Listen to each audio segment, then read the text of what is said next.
Bismillah, wassalatu wassalamu ala rasulillah wa ba'd. Assalamu alaikum wa rahmatullah. Insha Allah, a darasinmu na yau za mu yi bayani akan alama ta uku ko kuma alama ta gaba daga cikin alamomin waƙafi da muke magana a kansu, kamar da za mu gani a rubuce. Alama ta gaba ita ce alama ta la. Alamatul waqfil mamnu'. Wannan la ɗin idan an ka gane ta a cikin karatun Alƙur'ani tana nuna cewa wannan tsayi da za a yi ba a so ne, ma'ana ba a son dai a tsaya duk inda an ga wannan alama ta laɗe.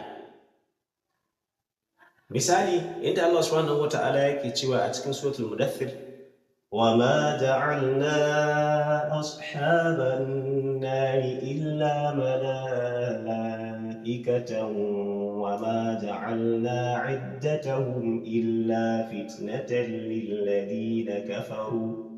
kunga nan da na zo na wuce abinda ake mana, idan zan iya wucewa duka zan iya karanci aya din, ya halatta in yi haka nan.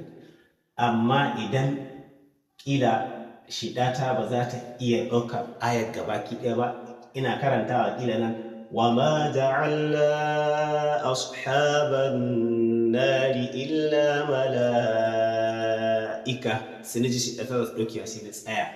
تو إذا نتسايا نان إن زن تاشي بزن شي وما جعلنا عدتهم أسينا ساكي كوما بايا نا أكو سي أكو إلا ملائكة وما جعلنا عدتهم إلا فتنة للذين كفروا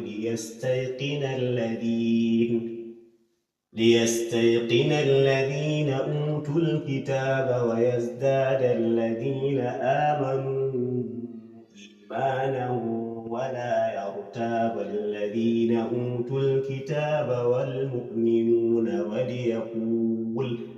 idan an kula nan na wuce bisa ga wannan ban tsaya ba, wannan ma na wuce har dai zuwa ƙarshen aya. Kuma ya halatta idan na ji shidata za ta ɗauke, idan na kawo wa yazdada alladhina amanu imana sai in tsaya, amma kuma ba zan wuce in ce wala yartaba ba, sai in sake dawowa nan wa yazdada alladhina amanu imanan wala yartaba alladhina utul kitaba wal mu'minun.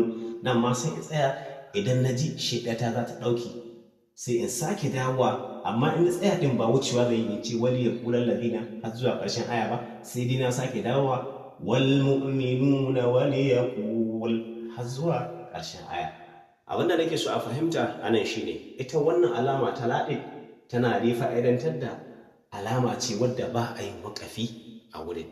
In ma har lalura ta kama ka yi waƙafin ka tsaya, to ba wai wucewa za ka yi in za ka ɗaura ba, sai ka sake dawowa baya ka karanto abinda an baya sannan ka ɗaura sai ka wuce.